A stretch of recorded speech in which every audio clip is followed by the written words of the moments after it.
employment law is changing daily, massive layoffs. They don't have the means to do it. We could top up their wage with the government funding assistance, but then we have ownership of those people, do we not? Incentive for me to do that. And when we do open up, they've been paid to do nothing. Now they're being paid the same. How do we scale these people back in? There is a very good chance, plenty of litigation. Dentists are targeted. Is costing me money, Yep. And it's paying them, rewarding them for not doing anything. I feel like it's all focused on employees. Nothing's being focused on the actual employer. Like, we're opening up a door that we may not be able to close later on. Let's get them paid through their employer, are ready to go back to work. No, you have to change it. Well, we As- do have as to you change. have- We actually have to actually go to work. That's the big change. Guys, let me jump in. Okay, so I feel like I'm watching this awesome tennis match. I'm looking very, very pale. Everyone, I promise I'm not this pale in real life. Jonathan the Vampire Slayer. Can you make me look more tan? COVID tan. I want to welcome you back to Leadership in Times of Crisis. Today we are focusing on employment law post-COVID, or some of the challenges you might be thinking about right now or considering and percolating in your brains on how you're going to process them and deal with them going back after this pandemic has finally released us and allowed us back to work. And I'm here with Dr. Agatha Biss, as always, and attorney Jonathan Borrelli. Jonathan, I'll get you to give us a brief introduction and background about yourself. And we're going to jump right into this because I know our dental community has got a lot of questions on top of mind, especially when it focuses on employment law. Of course, no, and thank you very much for having me. So my name is Jonathan. I'm an employment lawyer with Kaiser Mason Ball in Mississauga. And primarily I've been helping employers, and especially during this time, helping a lot of employers, and including dentists, with a lot of their concerns and questions and strategies during this period. So I'm happy to be here and happy to answer any questions you have about navigating this time that we're in. And good afternoon, Dr. Biss. Welcome back. Thank you. I'm Agatha Biss. I own a practice in Oakville. Well, I'm in it now and I'm all alone. And thanks, Jonathan, for joining us for this informative chat. I know there's been a lot of questions around how to come back and how to do it properly and how to make sure we maintain good relationships with our team. So I think that I sort of want to address a few things that we're hearing from various dentists, moving forward. Yeah, and I've got lots of questions, so I'm happy to answer your questions. Exactly. And so happy to answer any questions now or in the future. Yeah, Jonathan, right now there's this massive uncertainty because as we watch the news and we hear our social media feeds, it seems like employment law is changing daily, along with everything that's going on with us. The government comes out with new mandates and then new things that are going to be put into place. Maybe you could bring us up to speed on what's happening in real time right now. That could be different in a week or so from now, but some of the things that you're seeing and hearing that apply, especially to our dental community, who've had to do massive layoffs literally across the country. Yeah, no, my head has been spinning with all of the changes that have been happening. And dentists know in 2018, the employment law changed significantly, but we had a heads up for that. And of course, in 2019, it all changed back, right? So I thought that was pretty quick. And nowadays, it's about every week there is, at the end of March, it was every day there was a new change. And so, every day, even today, there are new announcements being made that affect employers or employees. So employment law is changing very fast. I think the most important thing on the minds of employers right now is the wage subsidy. So it's the Canadian, it's the wage subsidy. And essentially what it is, it's the government will insure 75% of an employee's wage, or up to a maximum of about $847 a week for each employee. And so it's something that I've been helping lots of employers with, including some dentists, because this is the way for the government to ensure that people don't have to be laid off. So the government is saying they will pay 75% of an employee's wage to that maximum amount, $847, and it's only up to the employer to pay to the remaining 25%, or they, ideally the employer should be paying, the employees full compensation if they're able to. And really the government said they have to be paying giving best efforts to pay that. And so the way that it's being implemented, of course, there are conditions and there are rules around that. So I've been helping dentists and employers with managing that and getting ready for when the applications are open. So you've got 75%, and they're encouraging, but not mandatory, to pay the other 25? So far, what the government has said is, at a minimum, you have to top up the 25%. Oh, you so do? That would be approximately the full compensation per year would be $58,250. So Okay, if your employee makes less than that amount, yeah, then the government will pay the 75% of that full amount. Yeah. And then the employer has to top up about $200 some odd a week. So essentially, like, what is the incentive for me to do that? I mean, like, essentially you'd be paying your people full amount of money to do nothing. So then when we do open up, they've been paid to do nothing. Now they're being paid the same to potentially work even harder because we may have some issues coming back. What would be the incentive for an employer to actually do this? Quick question, Jonathan, I'm going to add to that because if we're topping off these employees and they're sitting at home and then we come back to work and the scale of work isn't there, are we then obligated to bring them back full time? Whereas the other train of thought would be to scale up slowly as business reaches its capacity again. So I think maybe that's a two-pointed question. Sure, yeah. So I'll start with the second. See, you need water. I know, I have some here. So I'll start with the second question first. So Which one was that? That was the layoff question. Okay. So when you're laying off employees, it's risky.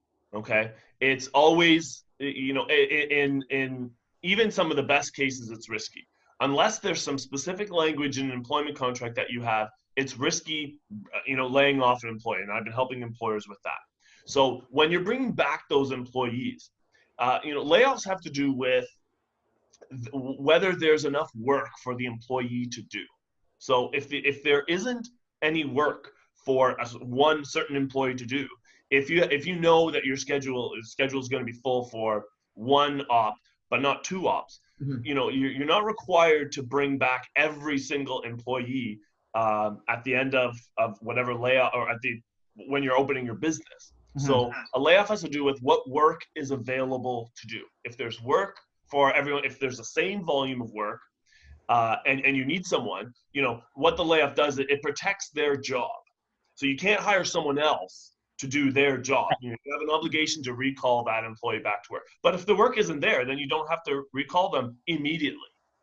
Okay, and back to the first question in terms of what is the incentive for employers to pay? Let's say, for a dentist, they've had to lay off their employees and they're considering doing this wage subsidy. Well, it's the government saying they want to help employees. They want to help employees during this unprecedented time. And so for an employer who, actually, the most important thing in all of this is whether there's cash flow. I know for a lot of dentists and a lot of other businesses, they don't have the means to, even if they wanted to participate in the wage subsidy, they don't have the means to do it. So it's the government trying to say, let's not get employees on EI. Let's not get them on the CERB or the let's get them on our bill instead. Right. So it's the government saying, let's use the existing payroll of these thousands or millions of workers in Canada. Instead of having them being processed through EI, let's have them processed through the employer's payroll. And we will pay, essentially it's just about the same amount of EI. It's slightly higher for EI.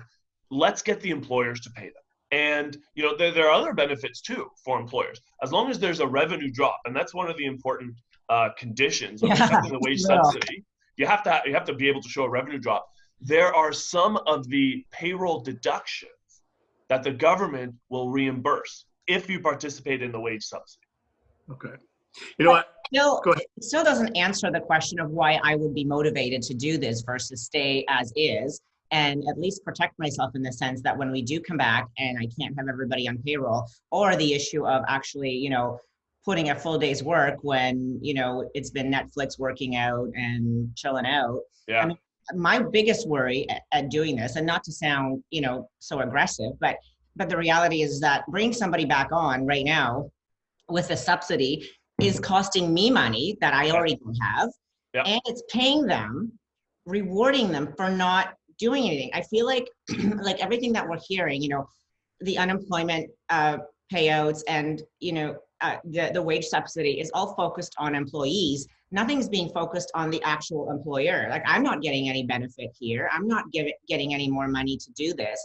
And I feel like we're opening up a door that we may not be able to close later on. And that's my biggest fear for most dentists who are actually entertaining this. Instead of just sitting quietly, let things play out. Let's find out how we're coming back and then make these decisions. So what I could say is, first of all, the government has announced that there is more support for employers coming up. Okay. And that was just recently announced in terms of commercial rent and some other supports for employers. And I think, the important thing to keep in mind talk to my landlord. Exactly. Yeah, that's what was announced. Yeah. And so, I think it's important to keep in mind the government. I mean, these things are happening at breakneck speed, and the government is behind the scenes probably scrambling to get all these things ready. Yeah. So in terms of the wage subsidy, I completely hear you. If there's no cash flow, I mean, as an employer, would a dentist be, if they wanted to participate in the wage subsidy, there might be a situation where the dentist would have to take out a loan to pay the employees now and pay interest on that loan and then get it reimbursed by the government sometime later. Applications for this wage subsidy are not even open yet. Okay. So it's a little, it's a little more complicated than how I'm making it sound. And so there are more details, there's more conditions related to it. But overall, it's the government saying, let's keep people off EI, not accepting the $2,000 a month benefit. Let's get them paid through their employer so that when you are ready to go back to work, you don't even have to change anything. You can just keep paying them. Well, we do have to change. We actually have to actually go to work. That's the big change. Exactly. Let me jump in. Guys, let me jump in. Okay, so okay. I feel like I'm watching this awesome tennis match. Aggie, so to your point, Aggie, and a number of doctors have asked me this question as well, Jonathan. We've got these people that we could potentially top up their wage with the government funding assistance, but then we have ownership of those people, do we not? That's my first part of the question. Yeah. And then the second question is this sort of forced layoff that we've all been put, is in our backyard right now. That's going to run out at a certain period of time. Yeah. What if we're off for 6 months? Yeah. And so, or if you come back, how do we scale these people back in and not fall into a point where everyone's being sued for some type of wrongful dismissal? So I'm just throwing stuff at both of you that I'm hearing from the dental community as well. And to Agatha's point, absolutely. What do you take ownership of that person and you have to bring them back full the day this thing gets the green light, and then you own them even if you're not at capacity, and you take on that full payroll?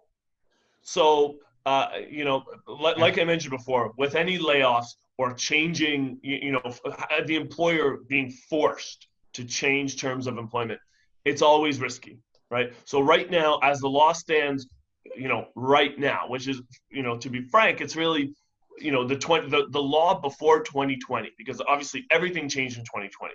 So the law before 2020 says if an employer just unilaterally changes an employee's salary, let's say you're forced to cut everyone's pay by 50%, that's a constructive dismissal. So there is a very good chance that there will be plenty of litigation against lots of employers, and dentists are a target as well, because their employees see that they have all this production. They believe that there's all this money coming into the practice. Little do they know the costs of payroll and rent and utilities and sundries and whatnot. So, every employer is going to be a target. So, the guidance that I'm giving to dentists and employers right now are, we have to be careful. and, and stay tuned. And, if you're forced to do something, you're forced to lay off an employee, if the college, the Royal College says you cannot operate but for emergency procedures, my feeling is a judge isn't really going to hold that against an employer when they were forced to close. They were forced to reduce their revenue, their production by, 60, 70, 80, 100%. So there are a lot of unknowns. We can go into more detail about that later, but in terms of, and then, so when we're talking about bringing employees back, again, we do it carefully, A, and B, how do you know which employees to bring back and when? Really, that was my next question. Like, can you do it one at a time or whatever? Can you phase it? Yeah, the short answer is yes, you can. And I think there are proper ways to do it, proper ways to communicate that to all of the team. And, the other thing I would say, briefly is there are always human rights concerns that you want to keep in mind. So you want to make sure that you're not targeting certain employees and, or not targeting other employees or having a preference for certain employees based on a certain human rights ground and not. Okay, so question as far as that's concerned, from the employee's perspective, leading up to this, I know there was the law that if you felt you were in danger going into your workplace, you couldn't be forced to go back, you couldn't be fired. Now, I know we're not going to get a flood of green light when we go back, but we'll get that soft green as we start to scale up again. Employers are inviting employees to come back. At that point, if an employee says they don't want to come back in fear for their health and safety, where does that put the dentist and the employer? So this is, probably the second most popular topic I've been talking with dentists and employers. So that has to do with refusing unsafe work. And I can tell you, I can go over it briefly here. There's a lot more detail that I can probably go into, and we can talk about later, about what is unsafe work and can an employee refuse anything they think is unsafe. So the short answer is, an employee has a right to refuse unsafe work, but they have to have, it's not just what they think is unsafe. There's a legal test for what would be considered safe, what is considered not safe. At the same time, okay, the law is clear. The employer has to take every reasonable precaution in the circumstances to protect their workers. What does that mean? Well, I think it's different for every employer. It's different for every practice. It's different for, and the specific employee. So we can dig into those details later, but, there's unsafe work. Yeah, there's refusing unsafe work. And listen, I've already helped some employers where their employees have said, I think the work is unsafe, and it's been deemed not to be unsafe. Like, no, the work is safe. You're being protected. Go to work. So we can talk about, what those employers did to protect themselves and how they got around, navigating work refusals. Okay. So have you got anything from the RCDS that dictates what that safe workplace needs to look like going back yet? Because I imagine you're getting 1,000 emails from the old boys club every day. I'm not getting anything. Well, here's what I would say about that. They're giving us the silent treatment. Yeah. Here's what I would say about that. Out of all of the different employers I work for, dentists are the experts in IPAC. The stop signs that we know every dental office has had for years now. Now we're seeing those stop signs, stop if you have a fever, if you have a new fever, a new cough, stop. Now we see those signs everywhere. So dentists are way ahead of the curve when it comes to being prepared and how to deal with IPAC procedures. It's their job. It's your duty. It's your obligation to know about how to protect yourself. So I think dentists are well positioned to know what is reasonable, how to protect their workers. Like they're already set. So the details of that, of course, the devil's always in the details. We can talk about that later. And I think dentists are really well prepared to deal with coming back to work. A soft open, and then a full open of their practice. Jonathan, I just want to stop you because a lot of amazing information, and we're trying to pack as much as we can into this sort of introductory video of employment law and the state of employment law in Canada right now.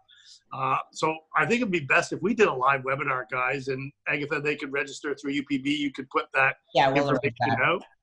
Yeah, we'll Jonathan, that, you can get more details and have your questions answered. Yeah, for sure. So I'll be posting information on how to register for that. yeah, so Jonathan, if you're cool with that, we'll do this and get some of the stuff out that we were talking about, and then let's do a live webinar for these people, because that interaction, I'm sure there's a lot more questions than we're touching on today.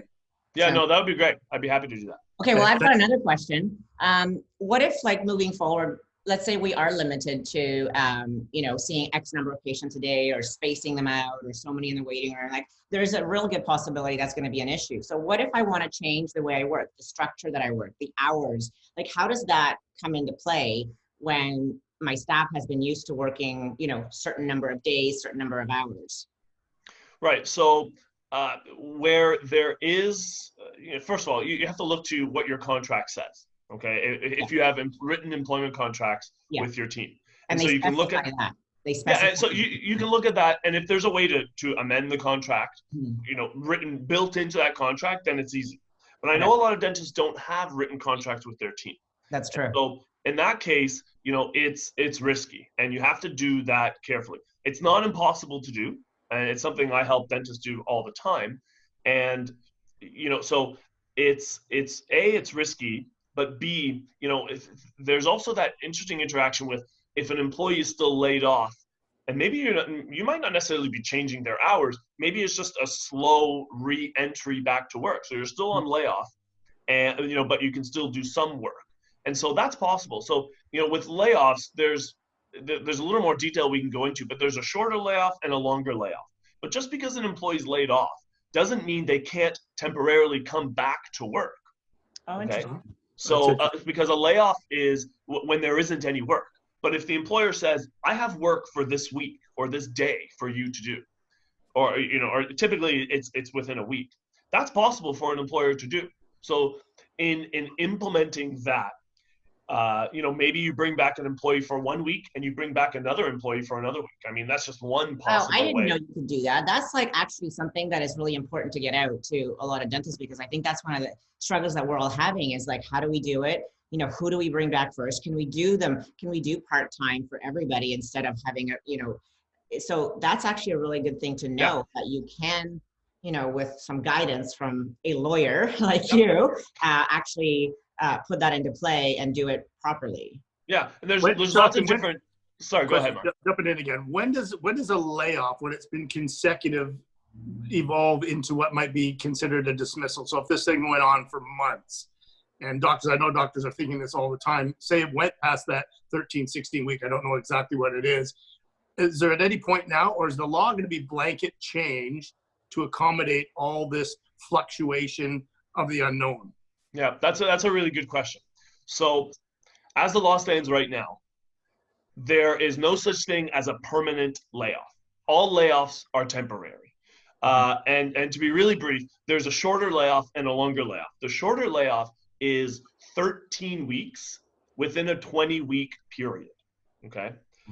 A longer layoff is 35 weeks off, right? 13 weeks off, or 35 weeks off within a 52-week period. So what you can see there, that's where the government and employment law builds in the ability for the employer to bring back an employee for 1 week or 2 weeks and say, okay, well, there's not enough work for you right now, so we're putting you back on layoff. And that's a really interesting question you brought up, Mark, because that's as the law stands right now. Okay. That'll change tomorrow. I mean, the law, as we've already talked about, the law and policies and programs are changing at breakneck speed. So there's nothing stopping the government from, in the future, protecting employers from some future liability that may come up. The government, there's so many different options and levers that the government can pull, the provincial government and the federal government. For example, the provincial government could change employment law to say, if you were laid off as a result of COVID, it's not a termination. That's something that's within their power. The government could also say, and these are just really, I'm just spitballing, and this is, I think, the best part about these type of conversations. The government could also say, if you were terminated as a result, or if you were laid off as a result of COVID, maybe this is the maximum amount that you could claim as for wrongful dismissal against your employer. Okay. The government could also say, we have the Human Rights Tribunal. The government could say, we're going to create a separate COVID tribunal related to, employment law claims or personal injury claims. And they could also set maximums on what people could obtain there. So there is so much that is unknown, right, about the situation. The law is right now, what it was before 2019. There were some immediate changes that the provincial government made to employment law, but, there's a lot of unknowns of what could happen in the future. So I think what's best for dentists to do is to, do what's right for the business. Prepare for the worst, but be hopeful for the best. And of course, get advice from your lawyers and accountants and, leadership coaches, because we're going to get through this. It's going to be a little bumpy on the way, but we're going to get through it. And I think dentists are going to be fine. That's coming from an employment lawyer. That's a good piece of information to leave on. Where are you going first, to the dentist or to get your haircut, Jonathan? That's a good point. I think, my hair is it's pretty long right now. I need a cut. You can see more of the gray hair coming here. But Yeah, okay. I don't know if you can see that or not.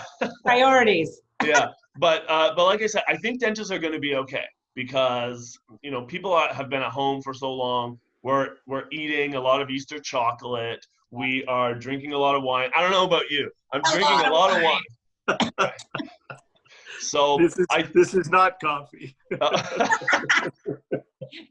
He's sipping from the glass behind him on that virtual screen that he's using. Yeah, right. But I think, people, once we have the soft opening and the full reopening of the society and the economy, I think people are really they're going to prioritize their appearance, and that includes the dentist. So I think, people have been drinking so much red wine and beer and coffee at home. They're going to need their teeth cleaned. They're going to need their teeth whitened. So yeah. I think that there is a light at the end of the tunnel. So I say, eat lots of chocolate. All the Easter chocolate, it's been discounted. Go ahead. Have another glass of red wine. The LCBO was open. That's right.